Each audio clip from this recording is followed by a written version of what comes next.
السلام علیکم ورحمۃ اللہ وبرکاتہ۔ قربانی کورس سن 1441 ہجری بمطابق 2020 میں تمام شرکائے کورس کو اس پروگرام میں شرکت پر خوش آمدید کہتے ہیں۔ اللہ رب العزت آپ کے اس علمی ذوق کو قبول فرمائے، مزید اس میں برکت عطا فرمائے۔ نحمده ونصلي ونسلم على رسوله الكريم اما بعد۔ اللهم صل على سيدنا محمد وعلى آل سيدنا محمد وبارك وسلم۔ قربانی کورس کی آج پہلی نشست، پہلا سبق ہے جس میں 10 باتوں کی وضاحت کی جائے گی۔ نمبر 1، قربانی کا حکم کیا ہے۔ نمبر 2، قربانی کے نصاب کی تفصیل کیا ہے۔ نمبر 3، قربانی کی قیمت صدقہ کرنے کا حکم کیا ہے۔ نمبر 4، ایک قربانی پورے گھر کی طرف سے ادا کی جا سکتی ہے یا نہیں، اس کی کیا تفصیلات ہیں۔ نمبر 5، مشترکہ کاروبار والے افراد قربانی کس طرح ادا کریں۔ نمبر 6، نابالغ کی قربانی کا حکم کیا ہے۔ نمبر 7، فوت شدگان کی طرف سے قربانی کا حکم اور طریقہ کیا ہے۔ نمبر 8، غائب کی طرف سے قربانی کرنے کا حکم اور طریقہ کیا ہے۔ نمبر 9، قربانی میں نیابت کا حکم کیا ہے۔ اور نمبر 10، قربانی کی قضا کی کیا صورت ہے۔ پہلا عنوان، قربانی کا حکم کیا ہے۔ قربانی کے متعلق بعض مستشرقین تو یہ واغلہ کرتے ہیں، شور کرتے ہیں، یہ کوئی ضروری چیز نہیں ہے، اور ہر سال قربانی کے موقع پہ اس پہ کالم لکھے جاتے ہیں کہ لاکھوں کروڑوں جانور ذبح ہو جاتے ہیں اور اتنا سرمایہ ضائع ہو جاتا ہے اور جانوروں کو بھی تکلیف ہوتی ہے۔ اس سے بہتر ہے کہ یہ پیسہ کسی رفاہی کام میں لگ جائے اور غریبوں میں تقسیم ہو جائے، کسی کا چولہا جل جائے۔ اس طرح کی یہ ہمدردی کی آہیں بھرنے والے ہر سال اس موقع پہ ظاہر ہوتے ہیں اور لوگوں کو اعمال خیر سے روکتے ہیں۔ ان سے تو عرض یہ ہے کہ پورا سال یہ لوگ گوشت کے بغیر ان کی روٹی ہضم ہی نہیں ہوتی۔ کبھی چکن ہے، کبھی مٹن ہے، کبھی بیف ہے، کبھی مچھلی ہے، ہوٹلوں پہ رش لگا ہوا ہے۔ کبھی ان کو جانوروں کے بارے میں ہمدردی پیدا نہیں ہوئی۔ جس وقت یہ لیکچر دیتے ہیں یا کالم لکھتے ہیں، اس وقت بھی ان کے پیٹ میں گوشت ہی ناچ رہا ہوتا ہے۔ یہ گوشت کی گرمی اور مستی ہے کہ ایسی باتیں کرتے ہیں۔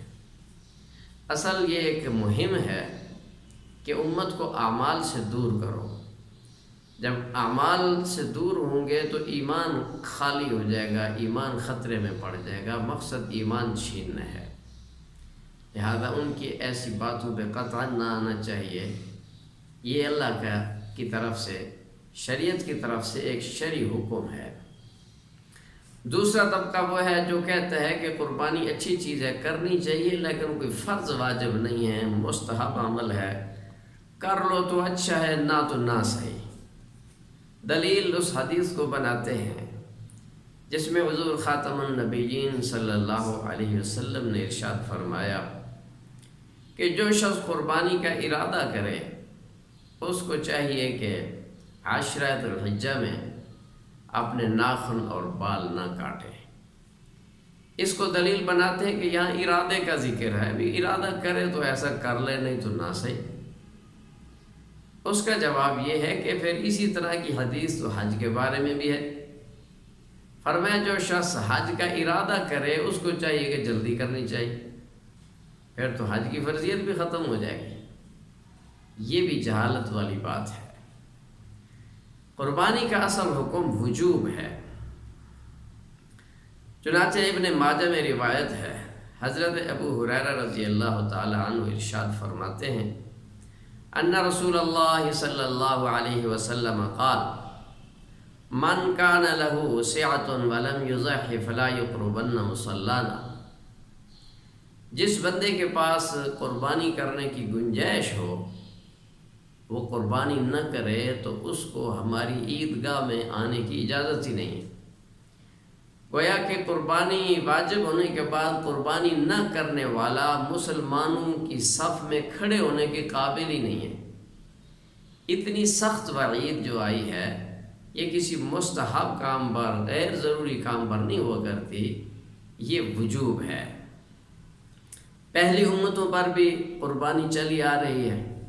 اللہ رب العزت نے ارشاد فرمایا لِكُلِّ أُمَّةٍ جَعَلْنَا مَنْسَكًا، ہم نے ہر امت پر قربانی کو لازم کیا، اس امت پر بھی قربانی لازم ہے۔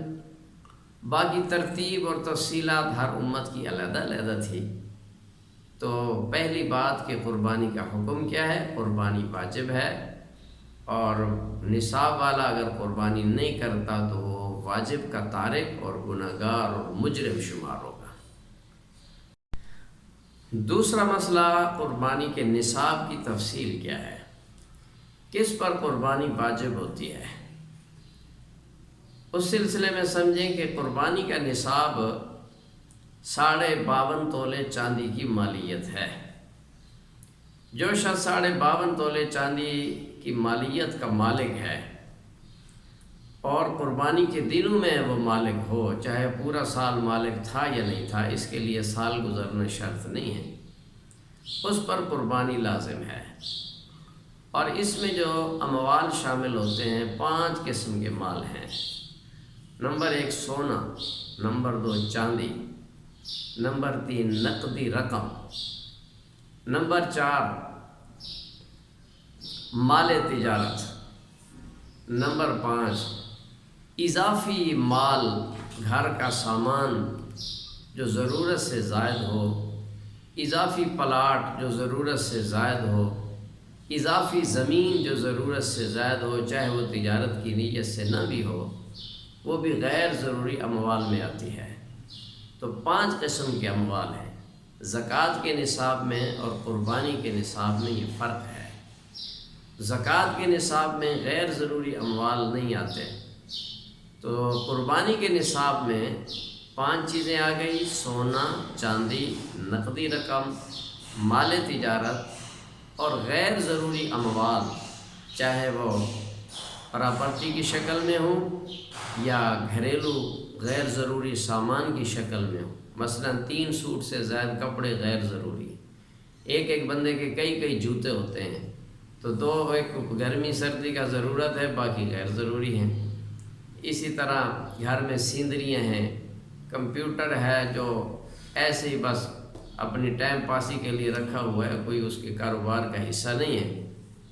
اور اسی طرح بیڈ اور بسترے جو سال بھر استعمال نہیں ہوتے، فرنیچر کے وہ پیسز جو سال بھر استعمال نہیں ہوتے، اسی طرح برتن جو سال بھر استعمال نہیں ہوتے، یہ سب غیر ضروری ہیں۔ عورت کے پاس جو بھی زیور ہے، چاہے آدھا تولہ ہی کیوں نہیں، وہ سب اس میں شامل ہوگا۔ تو ان سب اموال کی مالیت اگر 52.5 تولے چاندی کے برابر یا اس سے زیادہ بنتی ہے، اور اس پر کوئی قرضہ ہے تو قرضہ نکال کر اتنی مالیت اس کے پاس بنتی ہے، تو یہ مرد ہے یا عورت ہے، اس پر قربانی لازم ہے۔ آپ غور کریں کہ اس نصاب کے تحت اگر دیکھا جائے تو تقریباً 80% لوگ وہ ہیں جن پر قربانی واجب ہے پر وہ قربانی ادا نہیں کرتے۔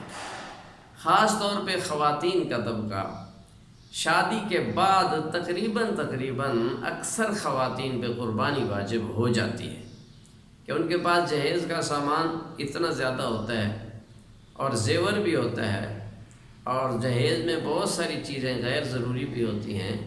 اس سامان اور زیور کی وجہ سے شادی کے بعد تقریباً ہر عورت پہ قربانی واجب ہو جاتی ہے، اور کئی کئی سال وہ قربانی ادا نہیں کرتی، یہ اللہ کا فریضہ اس پہ عائد رہتا ہے، اور مرنے کے بعد مال تو لوگ لے جائیں گے اور حساب تمہیں دینا پڑے گا۔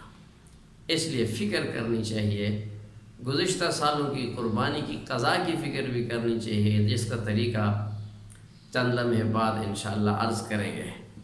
اسی طرح مردوں میں سے بھی دکاندار حضرات ہیں، تاجر ہیں، تو قربانی نہیں ادا کرتے۔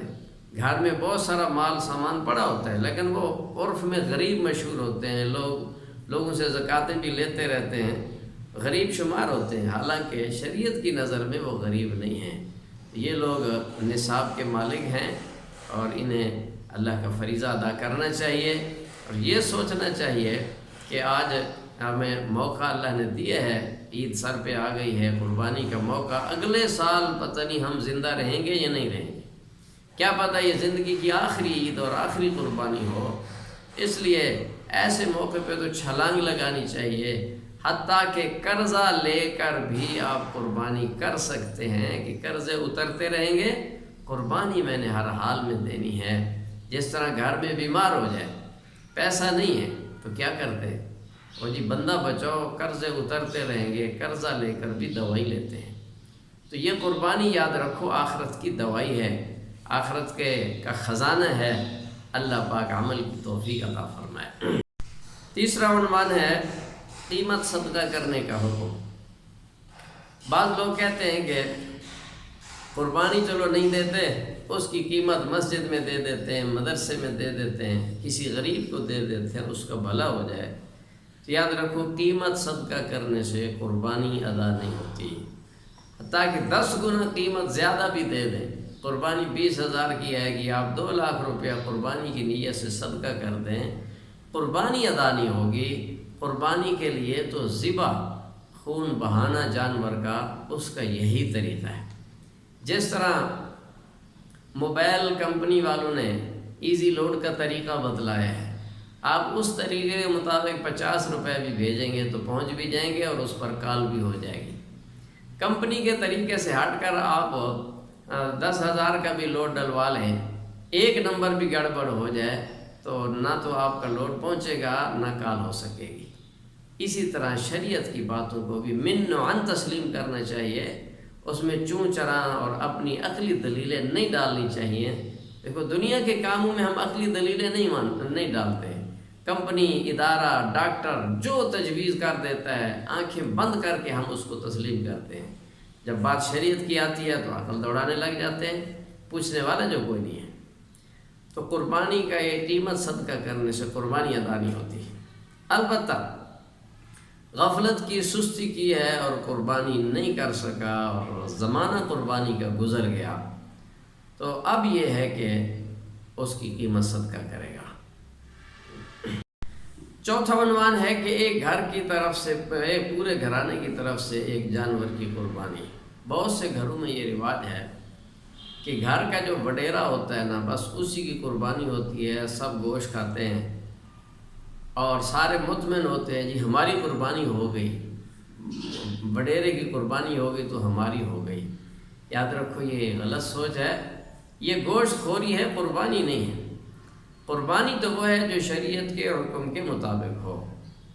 گھر کے جتنے بالغ افراد ہوتے ہیں ہر ایک کا علیحدہ نصاب ہوتا ہے۔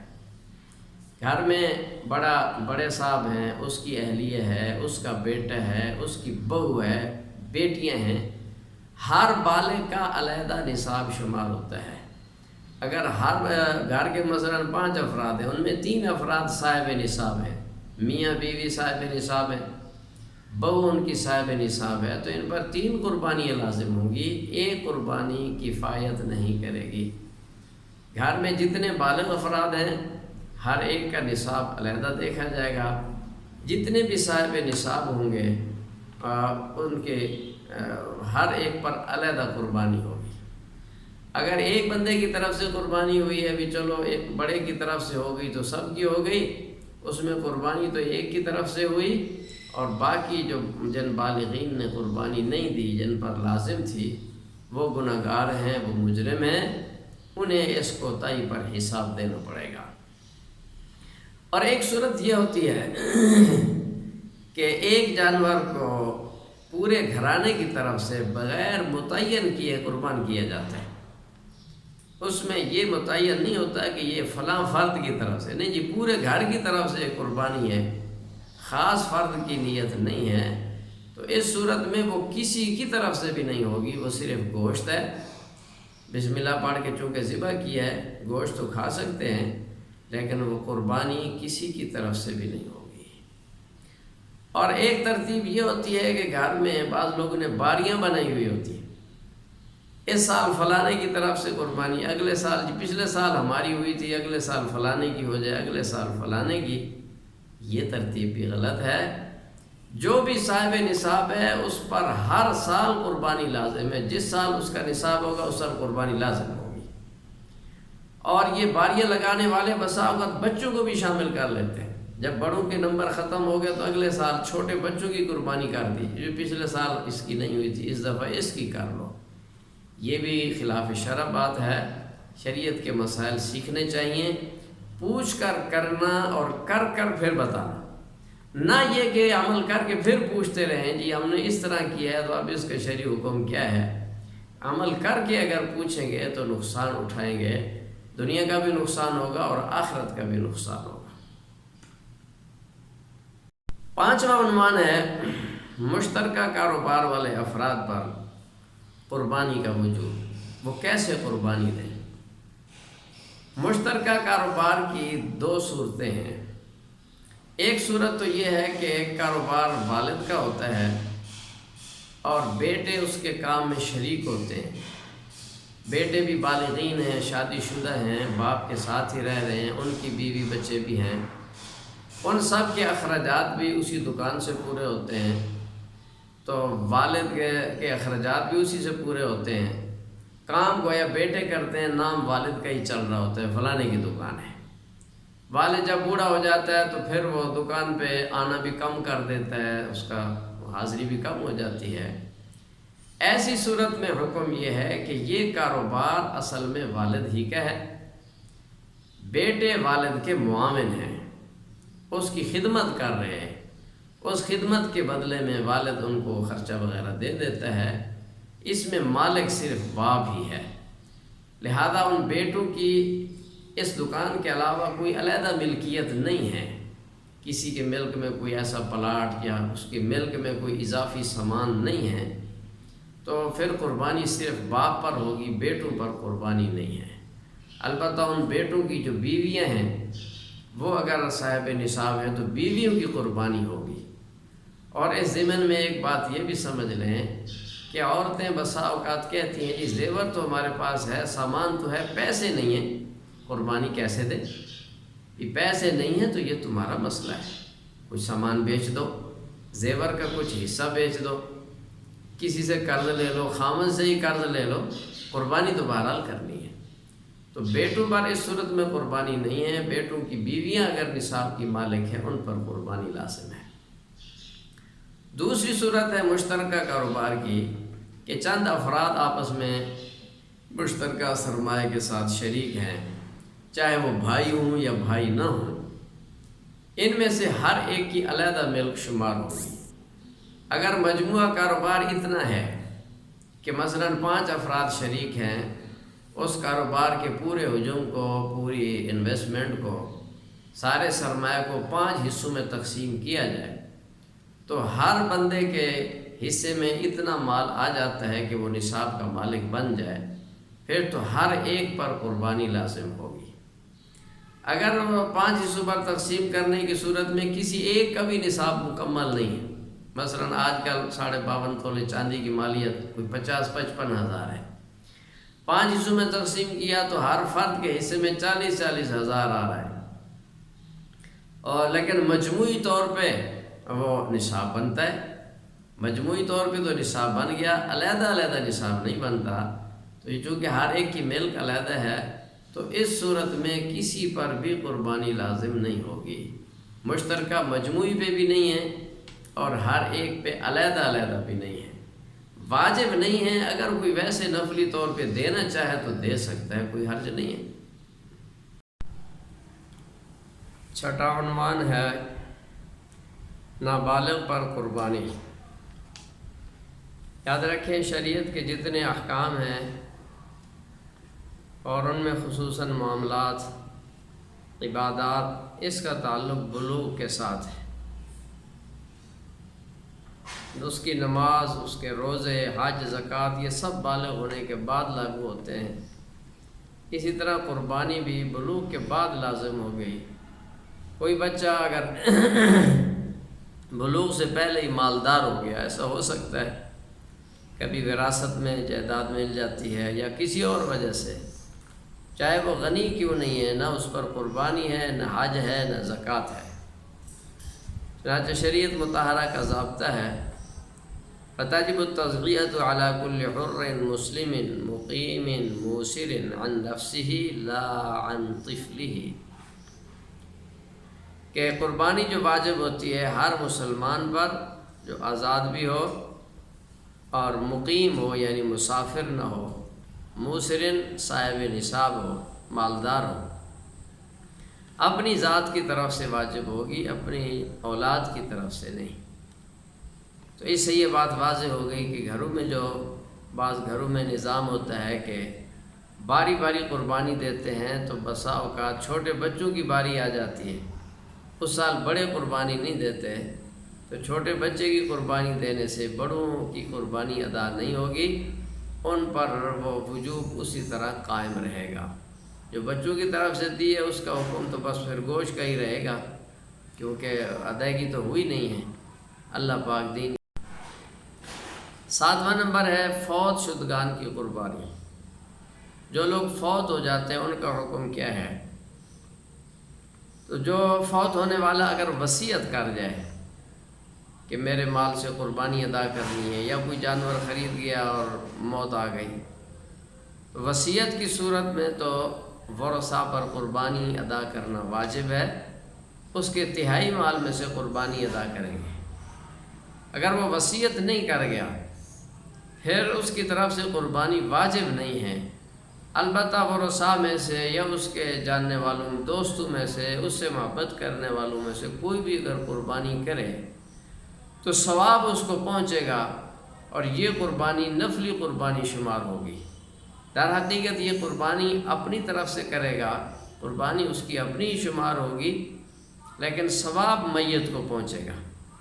یہی وجہ ہے کہ اس قربانی کے گوشت کا مالک بھی وہی شخص ہوتا ہے جس نے کسی فوت شدہ کی قربانی کی ہے، تو وہ خود بھی استعمال کرے، تقسیم کرنا چاہے کر سکتا ہے، لازم نہیں ہے کہ اس پر قربانی کرے۔ اسی وجہ سے ایک قربانی ایک سے زائد لوگوں کی طرف سے بھی ہو سکتی ہے، کیونکہ ثواب پہنچنا ہے۔ مثلا 100 بندوں کی طرف سے، پوری امت کی طرف سے کوئی بندہ ایک قربانی کرنا چاہتا ہے تو یہ نفلی قربانی ہے، کوئی حرج نہیں ہے، قربانی اسی کی طرف سے ہوگی، ثواب اس کو پہنچے گا۔ چنانچہ حضور انور صلی اللہ علیہ وسلم نے ایک قربانی، ایک مینڈا ذبح فرمایا اور دعا کی یا اللہ یہ میری طرف سے، اور دوسرا مینڈا ذبح فرمایا یا اللہ یہ میری امت کے غرباء کی طرف سے۔ آپ نے پوری امت کی طرف سے یہ قربانی ادا کی ہے۔ 8واں مسئلہ ہے غائب کی طرف سے قربانی۔ جو شخص یہاں موجود نہیں ہے اس کی قربانی کی مختلف صورتیں ہیں۔ ایک صورت تو یہ ہے کہ اس کی مملوکہ چیز، اس کا ملک یہاں موجود ہے، اس کے ملک کا جانور، اس کا مالک وہ خود ہے، غائب جانور اس کا موجود ہے، آپ اس کو اطلاع کے بغیر اس کی طرف سے قربانی کر دیتے ہیں، تو یہ قربانی استحساناً جائز ہے۔ دوسری صورت یہ ہے کہ وہ آپ کو وکیل بنا گیا، پھر تو اس میں کوئی اشکال ہی نہیں ہے، بکرا بھی اسی کا ہے، وکیل ذبح کرنے کا آپ کو بنا گیا، وہ موجود ہو یا نہ ہو، اس صورت میں بھی کوئی اشکال نہیں ہے۔ تیسری صورت یہ ہے کہ مال اس کا موجود نہیں، مگر اس نے آپ کو اپنا وکیل بنایا ہے کہ میری طرف سے قربانی خرید کے کر دینی ہے، یہ صورت بھی جائز ہے۔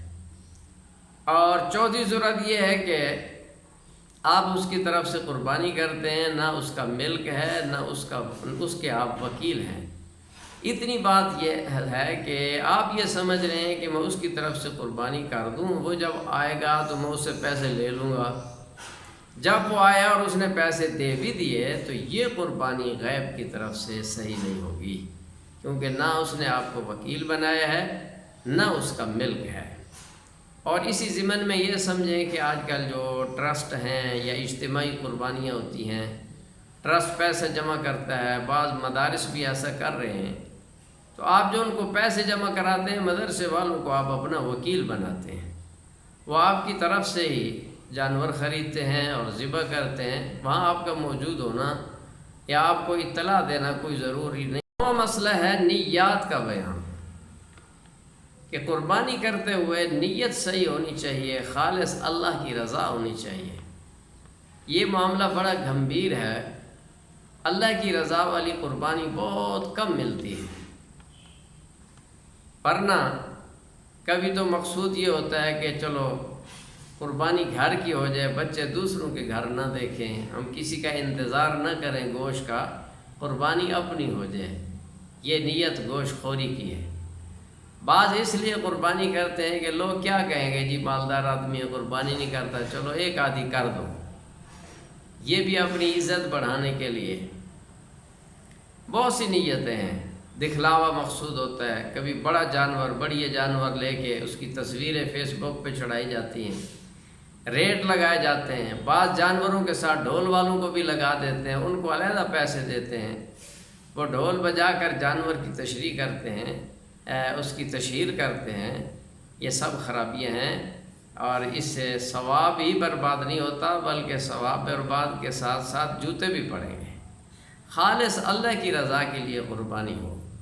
اب ایک شخص جو سارا سال نماز نہیں پڑھتا، وہ اگر کہتے ہیں کہ میں اللہ کی رضا کے لیے قربانی دیتا ہوں، اس کی تو یہ نیت معتبر ہی نہیں ہے کہ نماز جو فریضہ ہے، فریضہ وہ ادا نہیں کر رہا، تو وہ قربانی میں کہتے ہیں کہ میری نیت خالص ہے۔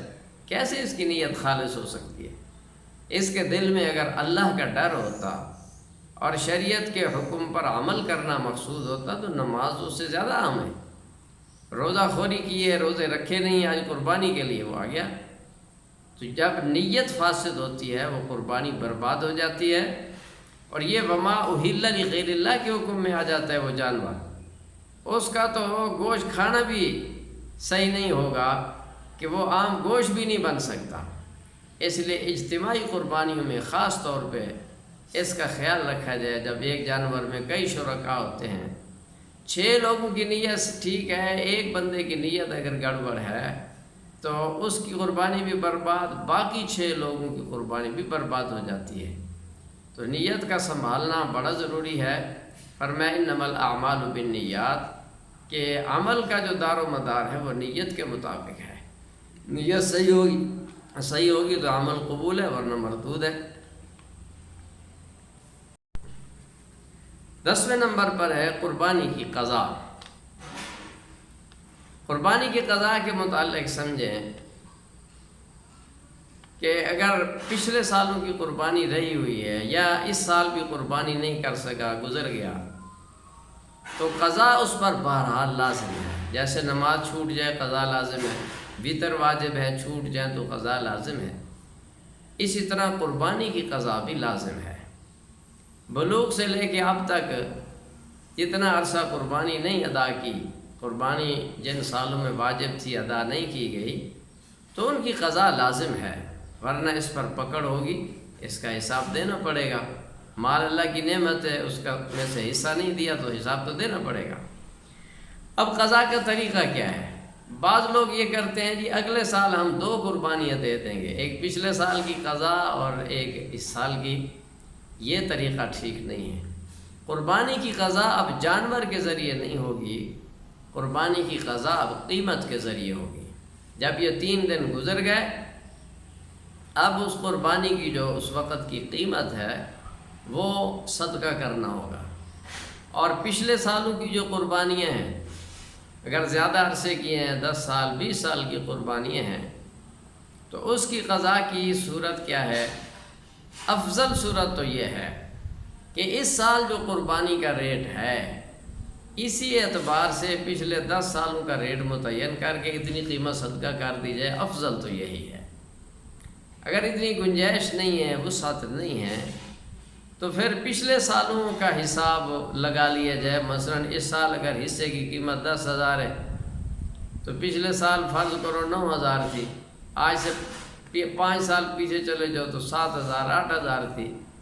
تو اسی طرح ایک موٹا سا حساب لگا کے اتنی قیمت صدقہ کر دی جائے تو اللہ کی رحمت سے امید ہے کہ انشاءاللہ تلافی ہو جائے گی، کہ کچھ نہ ہونے سے کچھ ہونا تو بہتر ہے، بجائے اس کے کہ بالکل ہی نہ ادا کرے۔ چلو کچھ نہ کچھ دیا ہے، توبہ استغفار بھی کرنی چاہیے۔ یہ جو کوتاہی ہوئی ہے لا علمی کی وجہ سے ہوئی ہے یا غفلت کی وجہ سے، اس پہ توبہ استغفار بھی کی جائے اور قضا کی فکر کی جائے کہ یہ اموال سب دنیا میں رہ جانے ہیں، اور ورثاء اٹھا لیں گے، لوگ اٹھائیں گے، وہ مزے کریں گے، اور قبر میں جوتے تو خود کھانے پڑیں گے۔ اللہ پناہ میں رکھے، اللہ تعالیٰ سب کی حفاظت فرمائے۔